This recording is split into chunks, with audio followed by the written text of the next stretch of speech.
시편 21편 7절에서 13절 말씀을 가지고 여호와를 의지하는 자의 복, 이런 제목으로 하나님의 말씀을 증거하겠습니다. 시편 21편에 주제가 있다라면 이 주제는 승리로 인해서 하나님 앞에 감사와 찬송을 드리고 있는 내용으로 이루어져 있습니다. 특히 본문에서는 메시아의 영원하신 권세를 보여줌으로써 왕의 권위에 도전한 자에게 하나님의 심판이 있다라고 하는 것을 보여주고 있는 것을 보게 되는데, 오늘 본문의 내용들을 쭉 읽어보면서 몇 가지 중요한 것들이 우리에게 드러납니다. 그 중에 하나가 뭐냐면 하나님을 의지하고 살아야 된다는 거예요. 여호와를 의지하는 자는 반드시 하나님께서 복을 주신다라고 하는 겁니다. 자, 그러면 우리가 하나님을 의지하는 자, 여호와를 의지할 때 받는 복이 무엇인가? 자, 여호와를 의지하는 자의 복, 첫 번째, 흔들리지 않는다 그랬어요.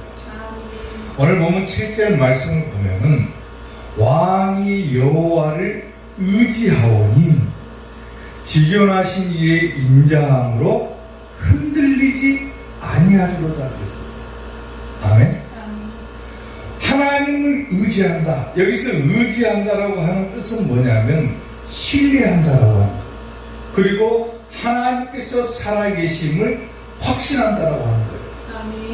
그러니까 왕이 여호와를 의지한다, 이 말은 왕이 하나님을 믿는다, 신뢰한다, 또한 하나님께서 살아계심을 확신한다라면 지존하신 이, 즉 하나님의 인자함으로 인해서 흔들리지 않는다. 다시 말하면 평안하다라고 합니다.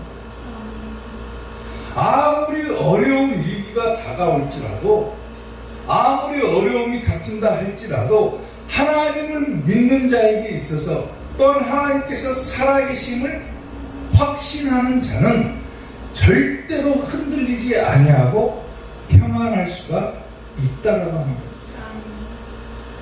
우리가 하나님을 신뢰하는 한, 끝까지 하나님을 믿는 한은 하나님께서 우리에게 부어주시는 은혜는 절대로 변할 수가 없는 거예요. 아멘. 그걸 우리에게 보여준다라고 합니다. 내가 어떤 상황에 처하든지 무슨 일을 만나든지 정말로 공고한 상황이 된다고 할지라도 내가 끝까지 하나님을 붙잡고 또한 하나님께서 나에게 살아계심을 확신한다라면 우리는 평안함을 유지할 수가 있다고 합니다. 그리고 그 평안함은 우리가 얻는 것이 아니라 지존하신 이의 인자함으로 말미암은 거예요. 다시 말하면 하나님께서 우리에게 부어주시는 평안함이라고 합니다. 아멘. 시편 기자는 이렇게 얘기를 합니다. 내가 여호와를 항상 내 앞에 모시며 그가 나의 오른쪽에 계심으로 내가 흔들리지 아니하리로다 그랬죠. 하나님을 항상 모시고 살아가는 자, 항상 하나님을 신뢰하고 확신하면서 살아가는 자는 절대로 흔들리지 않고 그 평안함을 유지할 수가 있다라고 합니다. 어려움을 당할 때도 마찬가지인 거죠. 시편 91편 2절을 보면은 나는 여호와를 향하여 말하기를 그는 나의 피난처요 나의 요새요 내가 의뢰하는 하나님이다.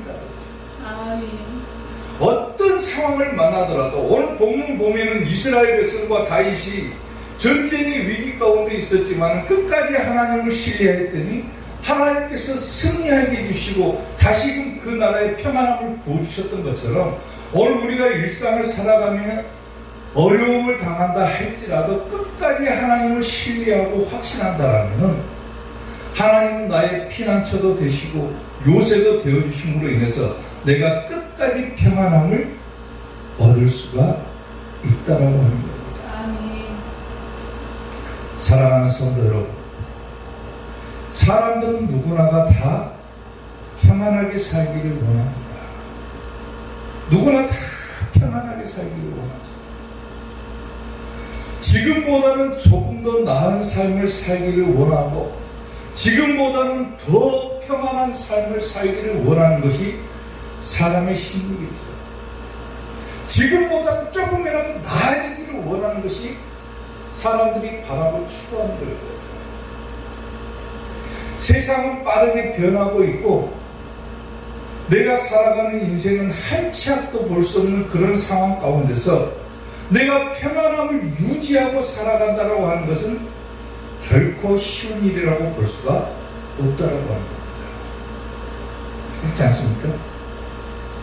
세상이 어떻게 변할 줄 알고 내가 걸어가는 인생길이 한 치 앞도 보이지 않는 그 길에서 내가 평생을 평안하면서 살아갈 수 있다? 어떻게 보면은 불가능에 가깝겠죠. 그럼에도 불구하고 사람은 지금보다 더 평안하게 살기를 원하고, 사람들은 지금보다 더 나은 삶을 살기를 원한다 그 말이에요. 근데 그게 쉬운 일이 아니라는 거예요. 내가 무엇을 하기도 하고 또 어떤 일을 벌이기도 하지만은 내가 그 일이 성공할 것이라고 장담하는 사람은 별로 없죠. 왜? 앞이 어떻게 펼쳐질지를 모르기 때문에 그러는 거예요. 그러니까 항상 불안해하고 초조해하면서 살아가고 근심하고 살아가고 염려하고 살아갈 수밖에 없는 거예요. 근데 오늘 본문 말씀에서는 우리에게 중요한 것 한 가지를 던져주고 있죠. 아무리 세상이 빠르게 변하고 아무리 우리가 인생을 한 치 앞도 볼 수 없다 할지라도 우리가 평안함을 유지할 수 있는 방법이 있다라고 우리에게 얘기를 하는 거예요. 그게 뭡니까? 하나님을 끝까지 의지하는 거라는 거예요. 하나님을 끝까지 신뢰하는 거예요. 하나님을 끝까지 확신하는 거예요. 하나님은 분명히 나와 함께 하신다. 그가 내 오른편에 계시기 때문에 나는 끝까지 평안할 수 있다라고 하는 거예요. 그게 비결일 거예요. 내가 어떤 어려움을 당하고 위험한 일을 당한다 할지라도 하나님은 나의 피난처가 되시고 요새가 되어주시기 때문에 나는 그것을 확신하고 신뢰하기 때문에 나는 어떠한 상황 가운데서도 평안할 수 있다는 겁니다. 왜? 그분이 나를 지켜주신 거예요. 나의 피난처 예수님 의지해요. 나의 피난처 예수님 의지해요. 나의 가는 길에 거센 바람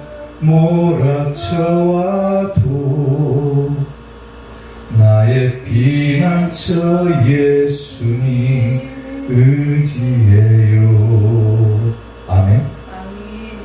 어떤 상황이 우리 앞에 소용돌이처럼 몰아쳐온다 할지라도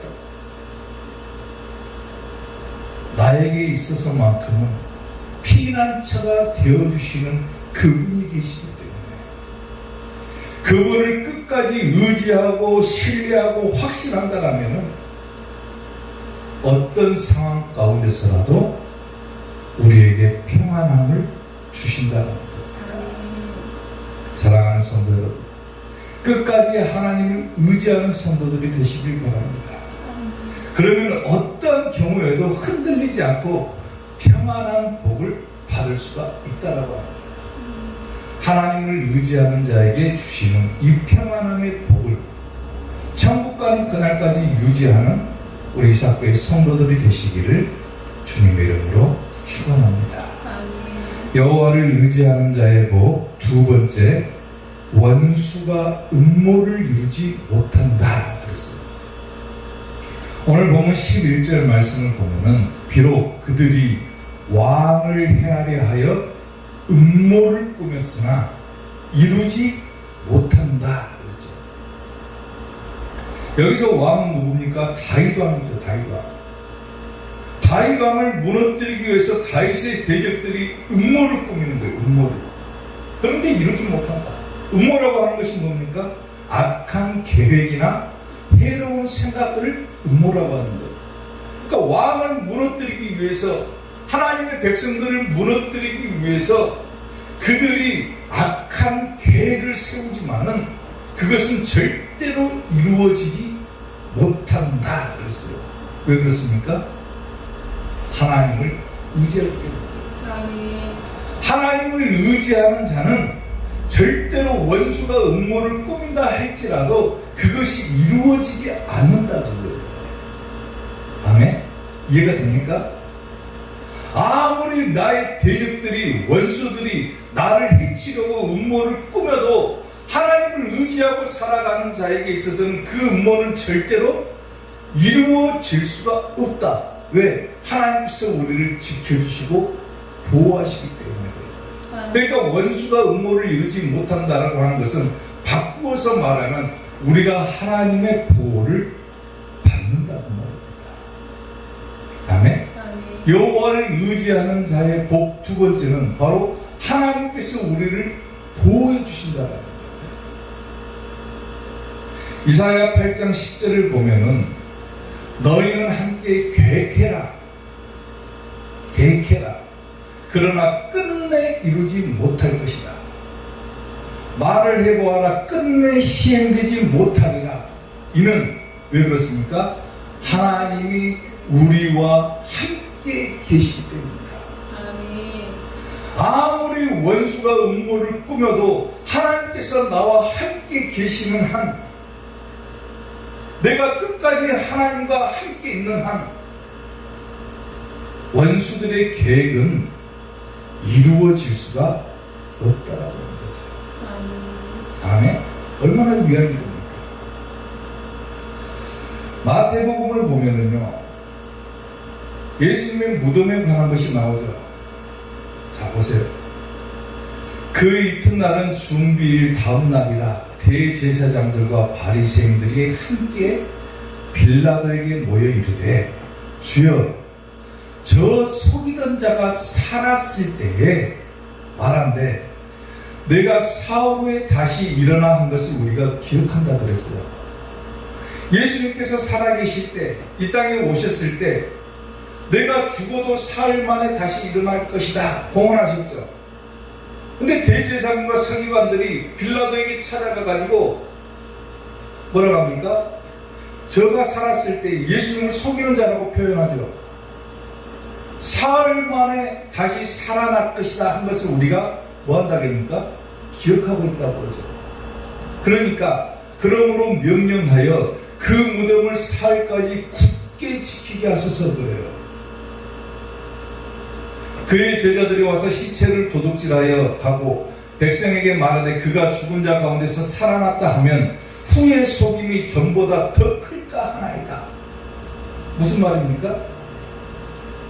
예수님께서는 사흘 만에 내가 다시 부활할 것이다 라고 말씀을 하셨는데, 지금 바리새인과 예수님을 죽였던 자들이 뭐라고 합니까? 정말로 예수님은 살아날 것이라고 본 것은 아니에요. 그러니까 제자들이 와가지고 훔쳐가가지고 진짜로 살아났다고 하면은 나중에 더 큰 문제가 발생하니까 우리가 병사들을 지켜가지고 그 무덤 앞을 지키게 합시다. 그리고 아무도 예수님의 시체를 들고 나가지 못하도록 돌문으로 크게 그 입구를 막아놓읍시다. 아무도 들 수 없을 정도로 큰 돌을 갖다가. 예수님께서 말씀하셨음에도 불구하고 이들은 무슨 계획을 세웁니까? 예수님의 말씀과는 정반대되는 생각을 하고 있고 정반대되는 계획을 하고 있죠. 그야말로 어리석은 계획을 하고 있죠. 이미 우리가 나중에 어떻게 된 것을 알고 있는 지금 상황에서는 그들의 계획이 얼마나 무모하고 어리석습니까? 아무리 그들이 무덤을 지킨다 할지라도 결국 예수님은 말씀대로 뭐 하셨습니까? 부활하셨죠. 아멘. 아멘. 아멘.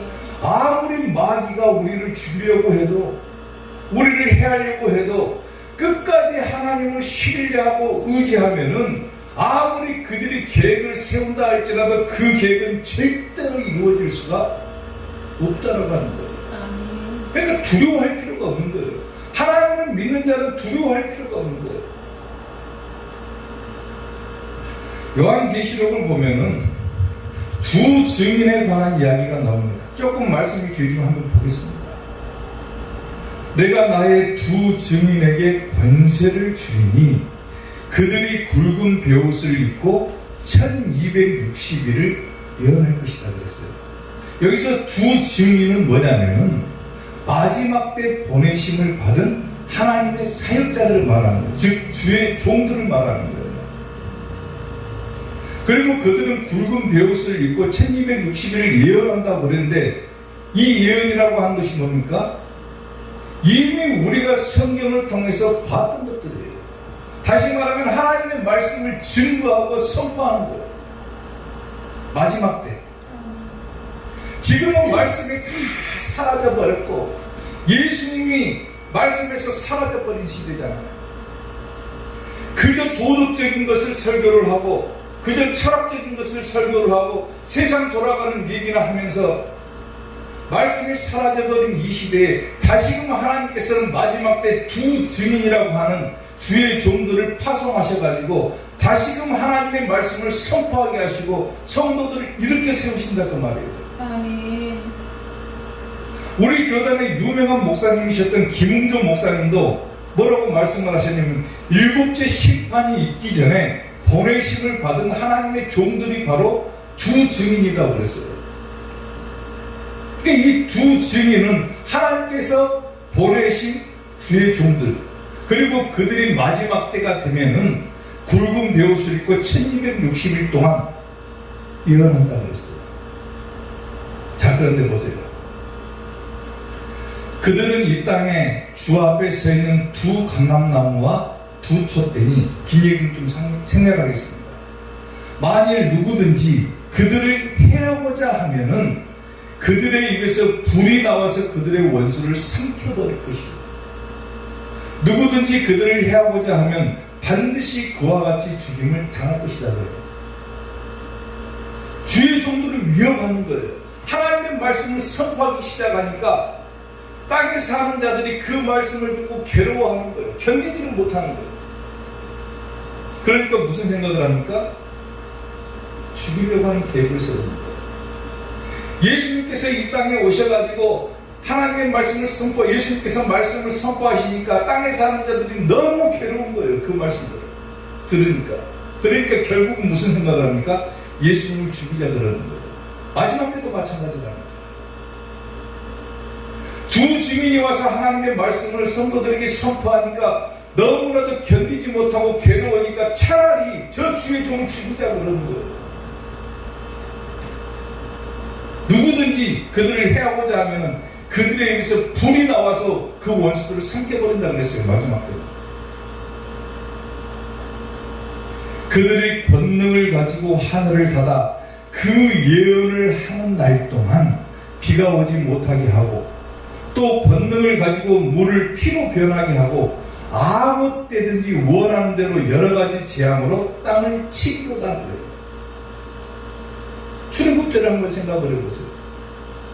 모세가 하나님의 권능을 받아가지고 10가지 재앙을 내리는 것과 마찬가지로 마지막 때 두 증인에게 하나님께서는 권능을 주셔가지고 아무 때든지 여러 가지 재앙으로 땅을 칠 것이다 그랬어요. 그때는 못 막습니다. 아무리 원수들이 악한 계획을 세워도 두 증인이 선포하는 말씀에 대해서만큼은 절대로 이루어질 수가 없다라고 하는 거예요. 그들의 계획이. 그들이 그 증언을 마칠 때에 무저갱으로부터 올라오는 짐승이 있다고 그랬죠. 짐승. 짐승이 그들과 더불어 전쟁을 일으켜 그들을 이기고 그들을 죽인다고 그랬어요. 결국 마귀 대장이 일어나가지고 두 증인들과 전쟁을 벌일 것이지만 결국 죽는 것은 누구라고 그럽니까? 안타깝게도 두 증인은 죽는다고 했어요. 말씀 때문에 죽는 거예요. 하나님의 말씀을 올바르게 선포하니까 순교당하는 거예요. 근데 더 놀라운 것이 있어. 그들의 시체가 큰 성길에 있으리니 그 성은 영적으로 하면 소돔이라고도 하고 애굽이라고도 하니 곧 그들의 주께서 뭐한 곳이다? 십자가에 못 박히신 곳이다. 예수님께서 이 땅에 오셔가지고 말씀을 선포하니까 사람들이 계획을 세워가지고 예수님을 뭐합니까? 죽였죠. 십자가에 매달아 죽였죠. 마찬가지로 두 증인이 마지막 때 이 땅에서 하나님의 말씀을 올바르게 선포한다면 사람들의 생각은 악해진다는 거예요. 그리고 나서 그 두 증인들을 죽인다는 말이죠. 근데 보세요. 백성들과 족속과 방언과 나라 중에서 사람들이 그 시체를 사흘 반 동안 보며 무덤에 장사조차 하지 못하게 하리로다. 이 두 선지자가 두 증인을 말하는 거죠. 땅에 사는 자들을 뭐 했다? 괴롭게 했기 때문에 그랬다고 했어요. 괴롭게. 하나님의 말씀을 확 선포하고 그렇게 살면 안 됩니다. 그렇게 하면 지옥 갑니다. 이렇게 살아야 천국 가는 것이지, 당신같이 신앙생활하고 당신같이 하나님 믿으면 지옥 갑니다. 그러니까 듣는 자들이 어떻습니까? 괴로운 거예요. 괴로운 거. 막 나를 책망하는 것만 같은 거예요. 그러니까 그 말씀을 못 받아들이면, 하나님의 말씀을 못 받아들이니까 괴로운 거예요. 이 두 선지자가 땅에 사는 자들을 괴롭게 함으로 땅에 사는 자들이 그들의 죽음을 뭐했다? 즐거워했다. 기뻐했다. 서로 예물을 나눴다 그랬어요. 봐라, 너만 잘났냐? 네가 하나님의 말씀을 그렇게 선포했지만 결국 죽는 것은 누구냐? 너다 거예요. 사람들이 너무나도 기뻐하고 즐거워한 거예요. 올바르게 주의 말씀을 선포한 주인들을 죽여놓고 오히려 그들은 기뻐하는 거예요. 기뻐하는 거예요. 악한 사람들이죠.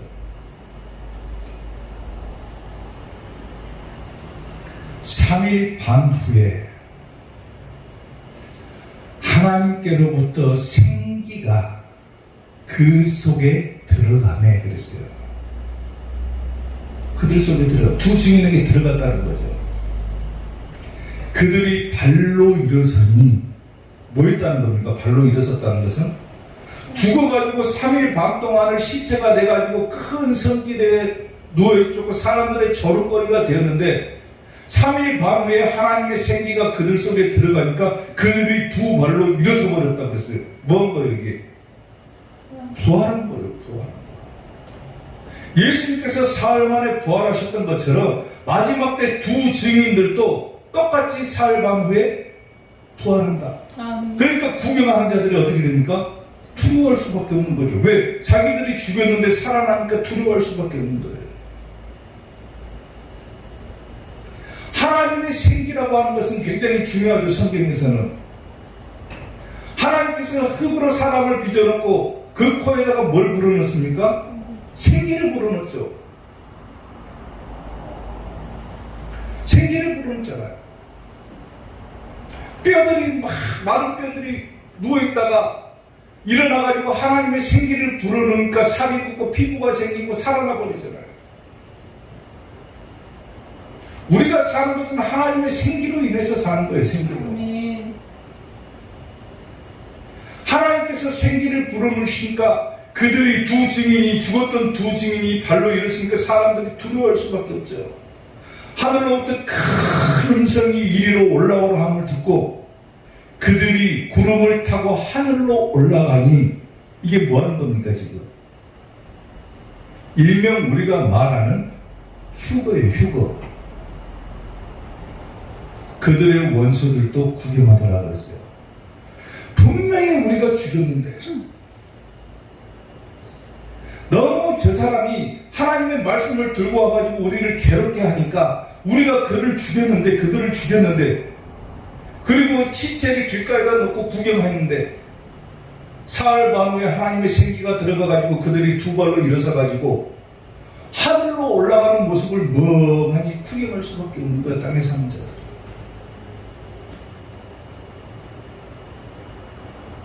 그때 큰 지진이 일어나서 성 10분의 1이 무너지고 지진에 죽은 사람이 7천이라.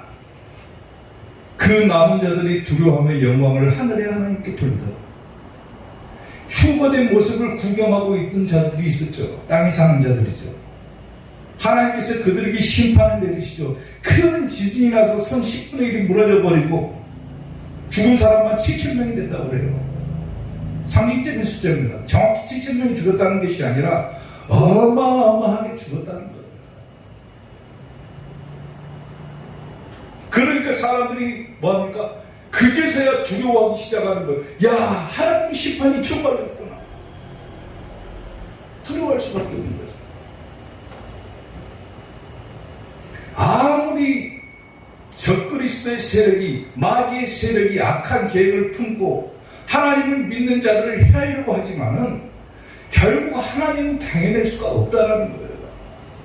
그리고 하나님을 끝까지 의지하고 신뢰하고 확신하는 자들은 하나님께서 반드시 지켜주신다는 거예요. 아멘. 아무리 순교당한다 할지라도, 아무리 죽임을 당한다 할지라도 결국 하나님께서 우리를 다시 일으켜 세워주시고 아멘. 우리를 천국으로 이끌어 주신다는 겁니다. 아멘.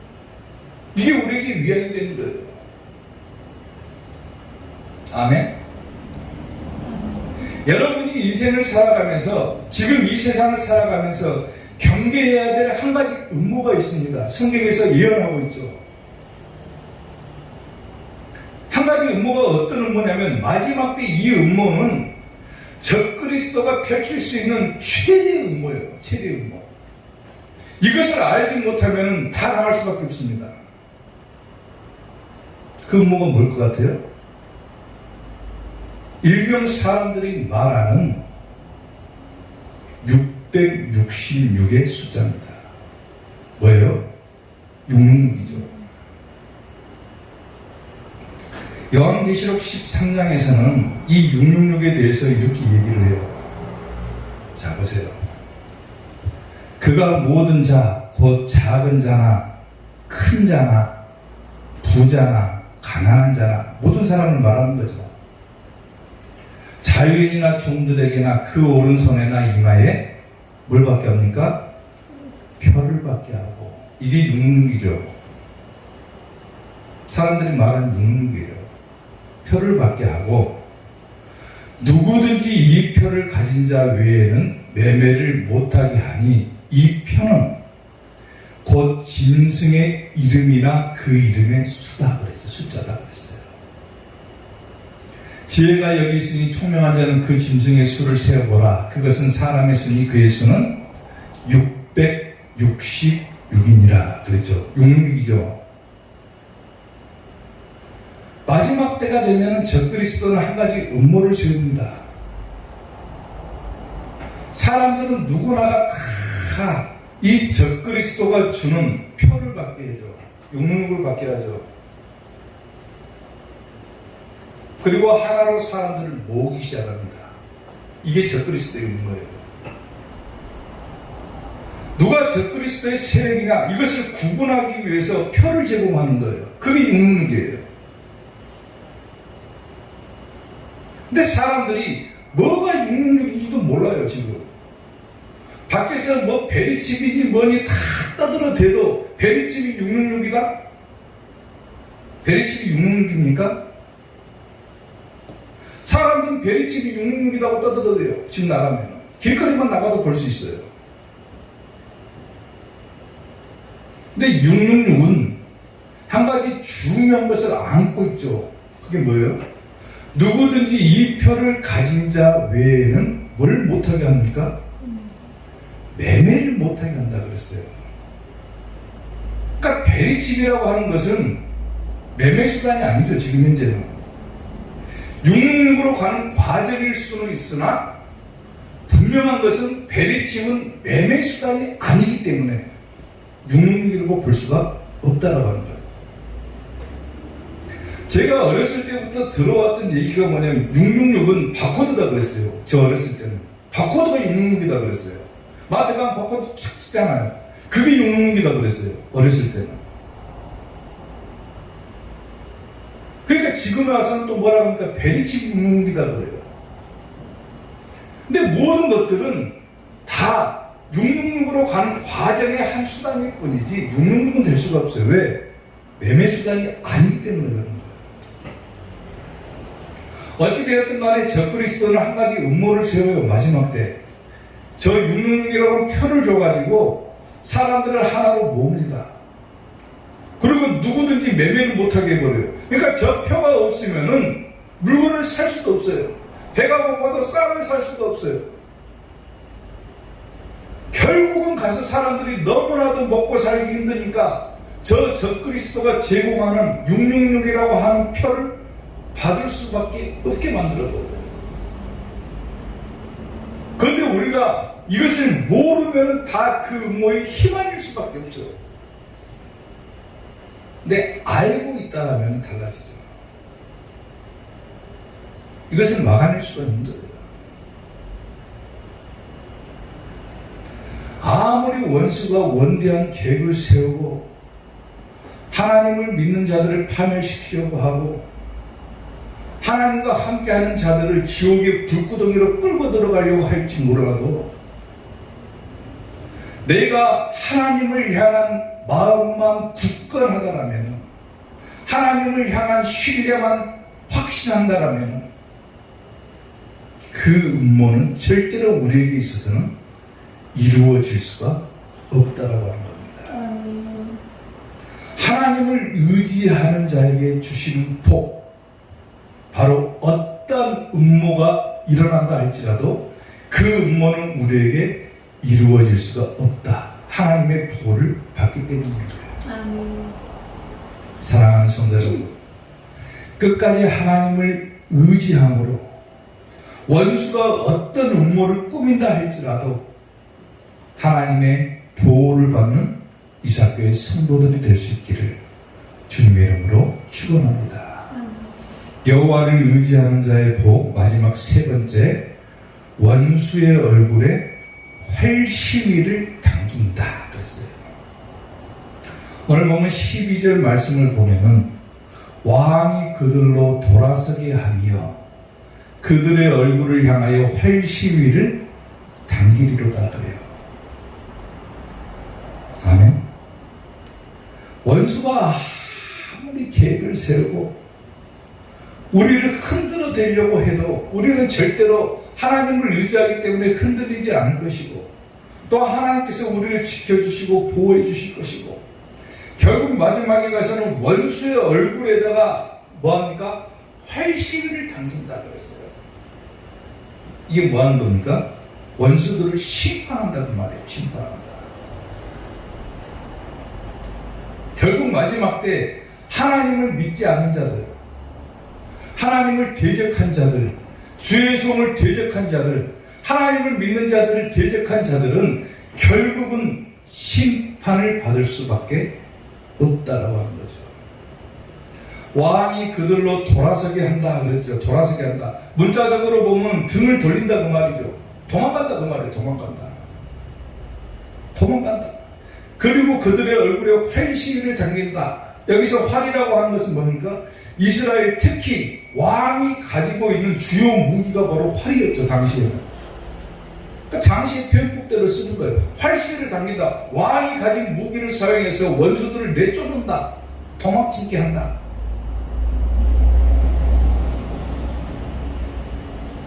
결국 원수는 물러갈 수밖에 없다는 거예요. 시편 18편 14절을 보면은 그의 화살을 날려 그들을 흩으시며 많은 번개로 그들을 깨뜨리셨도다. 하나님의 화살 뭡니까? 하나님의 권능, 하나님의 심판을 상징하는 거죠. 하나님을 대적하는 자들에게는 화살을 날려버린다. 심판한다. 시편 6편 4절을 보면은 그들은 죄악을 꾸미며 이르기를 우리가 묘책을 찾았다 그랬어요. 원수들이 얘기하는 거죠.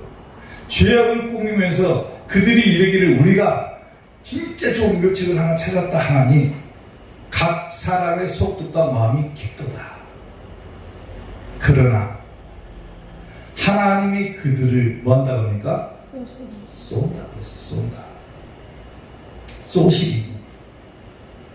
그들이 갑자기 화살에 뭐한다? 상한다 그랬죠. 하나님이 화살을 쏴버린다 그래요. 너희들이 아무리 계획을 세우고 너희들이 아무리 묘책을 찾았다고 떠들어댈지 모르지만 결국 하나님과 하나님을 믿는 자들을 대적하는 자들은 하나님께서 화살을 그냥 날려버린다는 거예요. 쏴버린다는 거예요. 쏴버린다. 하나님께서 쏴버린다는 거예요.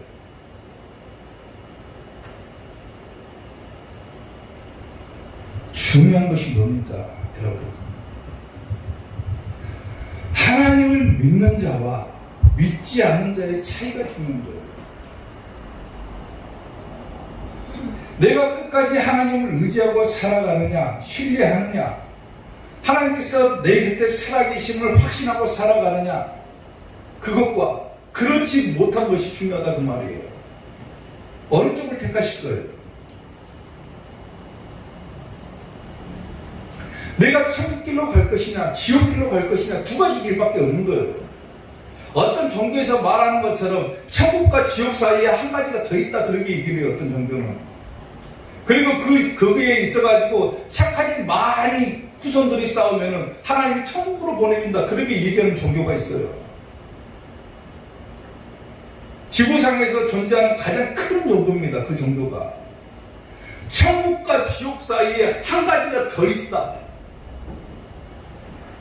연옥이라고 불리는 곳이 있는데 거기에 사람이 죽으면 가가지고 밑에 후손들이 막 헌금 많이 하고 돈 많이 내고 착한 일 많이 하면 조상들이 천국으로 가버린다 그래요. 말도 안 되는 얘기하는 거예요. 지금 지구상에 있는 최대 종교가 그 얘기를 하는 거예요. 지금 두 가지 길밖에 없어요. 천국이냐 지옥이냐 두 가지 길밖에 없어요. 사람의 인생이 끝나면은 천국이냐 지옥이냐 두 가지예요. 어느 길로 갈 거예요? 마태복음 25장을 보면요, 세 가지 비유를 통해서 하나님이 심판에 대해서 언급을 하죠. 첫 번째가 열처녀 비유입니다. 기름 등불 가진 자는 뭐합니까? 신랑을 영접하고, 기름 등불을 가지지 못한 자는 신랑을 영접하지 못하죠. 그렇기 때문에 뭐라고 공부하냐면 깨어있으라 그래요. 깨어있으라. 준비된 삶 살아라. 하나님의 말씀을 보고 깨어있는 삶을 살아라. 그리고 항상 기름 등불 준비해라. 성령 준비해라. 성령으로 함께해라. 말씀으로 감고 살아가라. 그리고 깨어있는 자만이 천국 갈 수 있다 그래요. 아무 생각 없이 살아가는 자들은 저 사람 착하기 때문에 천국 갈 거야? 못 갑니다. 아무리 이 땅에서 선한 일을 많이 해도 착한 일을 많이 해도 하나님의 말씀대로 살지 못하고 깨어있지 못한 데는 절대로 천국 못 가요. 마태복음 25장 열처녀 비유를 통해서 깨어있는 자만 천국 가는 거예요. 그리고 두 번째 비유가 뭐냐면 달란트 비유죠. 각자 재능에 따라서 달란트를 주셨는데 그 달란트를 가지고 충성된 자는 구원을 받겠지만 충성되지 못하고 미련한 자는 뭐합니까? 지옥 갈 수밖에 없는 거예요. 여러분 각 사람에게 하나님께서 주신 달란트가 있어요. 그 달란트를 자기가 찾을 수도 있고 또 주의 종, 목회자를 통해서 찾아낼 수도 있고 자기의 달란트가 있는데 그 달란트에 대해서 자기가 많게 받았던 적게 받았던 그 달란트에 대해서 충성한다라면 천국 갈 것이지만 그렇지 못하면 뭐한다? 지옥 간다는 거예요. 달란트 비유를 통해서 보여주잖아요. 그리고 마지막 한 가지 비유가 뭡니까? 양과 염소 비유입니다. 양과 염소 비유에서 뭘 가지라고 공면합니까? 주의 종을 영접하는 신앙을 가지라는 거예요. 하나님께서 보내신 주의 종들을 영접하는 자는 천국 갈 것이다. 그렇지 못한 자는 지옥 갈 것이다. 하나님께서 보내신 주의 종들, 참 종들을 무시하고 협박하고 괴롭게 하는 사람들은 절대로 천국 못 간다. 주의 종을 볼 때는 예수님 영접하듯이 해야 돼요. 하나님을 영접하듯이 해야 된다는 것이 성경 말씀입니다. 이 세 가지를 통해서 우리에게 보여주잖아요. 두 가지 길이 있다.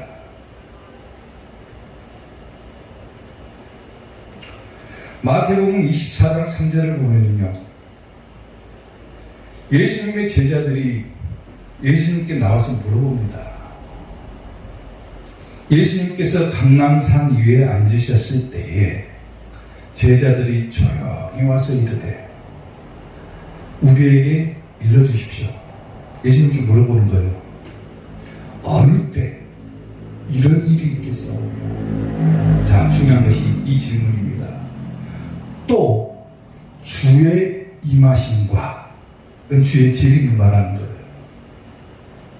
주의 임하심과 세상 끝, 종말이죠, 종말. 세상 끝에는 무슨 징조가 있겠습니까? 물어봐요. 예수님께서 이 땅에 재림하시는 그날과, 그날이 세상이 끝나는 날이죠.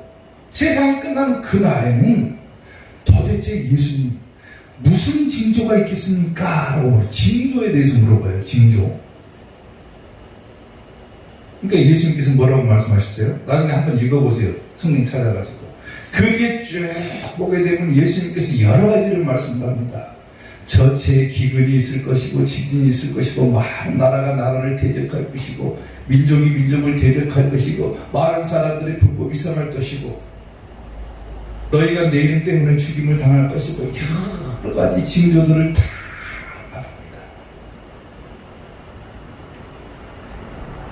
그리고 더 중요한 것은 뭐냐면, 예수님께서 이 땅에 오시는 그때, 세상이 끝나는 날이죠. 그때는 아무도 알지 못한다. 그러니까 갑자기 그 날이 임할 수도 있다는 거죠. 사람들이 이렇게 표현을 해요. 그날이 도적같이 이른다 그래요. 도적같이. 아무도 알지 못한다는 거예요. 갑자기 예수님께서 이 땅에 오시면 이 땅은 우리가 끝나버리는 거예요.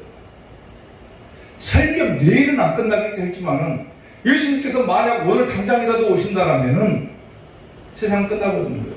그러면은 야, 나중에 나 더 열심히 할 걸 그랬던 사람들은 뭐합니까? 땅을 치고 후회할 수밖에 없는 거예요.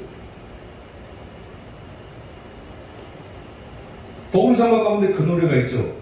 그날이 도적같이 이를 줄 너희는 모르느냐. 그날이 뭐같이 임한다고 합니까? 도적같이 임한다고 그러죠. 아무도 알지 못한다는 거죠. 근데 이것은요, 믿지 않는 사람들에게 해당되는 겁니다. 분명히 제자들은 예수님께 물어봤어요. 예수님, 주의 임하심과 세상 끝날에는 어떤 징조가 있겠습니까? 라고 물어봤습니다. 그러니까 예수님께서 그 징조들을 말씀해 주셨어요. 중요한 것은 뭡니까? 정확한 날과 희는 우리가 알 수가 없지만은 뭐를 통해서 예수님께서 오실 때가 임박해 있다는 것을 알 수 있는 거예요. 예수님께서 말씀하신 징조를 통해서 알 수 있는 거예요. 징조가 중요한 겁니다, 여러분.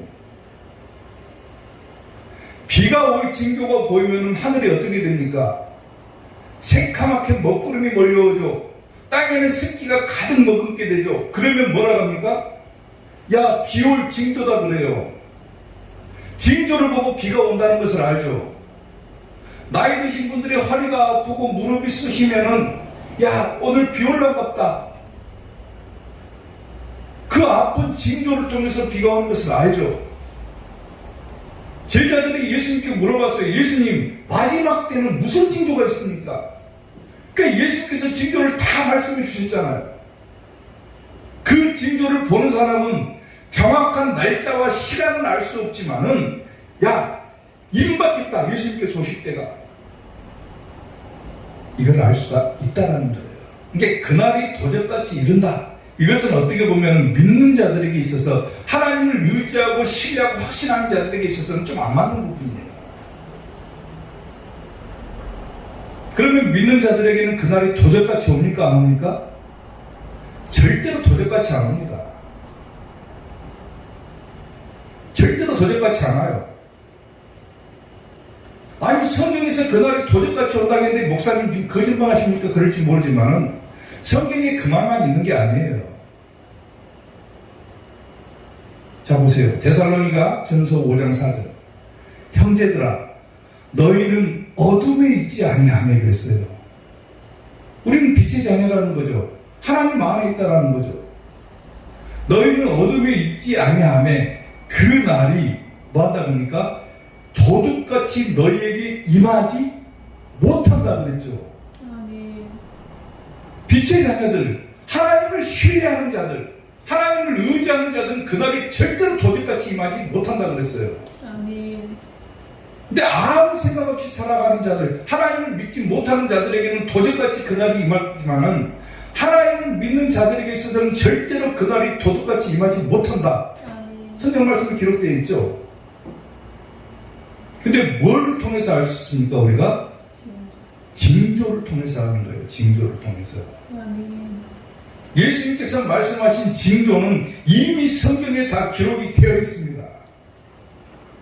그러니까 하나님의 말씀을 잘 들어야 되고, 더 중요한 것은 그 말씀을 잘 깨달아야 되는 거예요. 아멘? 아멘. 그러면은 그날은 절대로 우리에게 도적같이 임하지 못한다. 예수님께서 말씀하신 징조들을 쭉 살펴보면서, 야, 이제 다 됐다. 예수님께서 오실 때가 되었다. 알 수가 있다라는 거예요. 아멘. 중요한 것은 그겁니다. 이단들은 그 날짜와 시간을 말하지만 그 날짜와 시간은 몰라요. 그러나 우리는 뭐를 통해서 하는 겁니까? 예수님께서 성경을 통해서 우리에게 주신 징조를 통해서 하는 거예요. 하늘에 먹구름이 몰려오면 비가 올 것이라는 것을 우리가 알 것처럼 예수님께서 말씀하신 징조를 통해서 우리가 알 수가 있는 것이고, 그때가 되면은 우리를 괴롭게 한 자들, 우리에게 음모를 꾸민 자들은 결국 마지막 때 하나님께서 그냥 화살을 그냥 확 날린다, 심판해버린다 그래요. 아멘. 아멘. 절대자, 절대 권능을 가지신 그분께서 우리 편이 되어 주실 것이고, 우리 원수들에게 활시를 당겨주실 것이고, 아무리 원수가 음모를 꾸며도 끝까지 하나님을 신뢰하는 자들에게는 그 음모가 이루어지지 못할 것이고, 어떤 상황 가운데서라도 하나님을 붙잡고 살아가는 자들은 흔들리지 않을 것이고, 이게 여호와를 의지하는 자에게 주시는 복이라는 겁니다. 아멘. 사랑하는 성도 여러분, 오늘 말씀을 잘 깨달으시고 끝까지 하나님을 의지함으로 평안함과 또 하나님의 보호하심과 또 하나님께서 우리 원수들을 심판하신다는 것을 믿으시고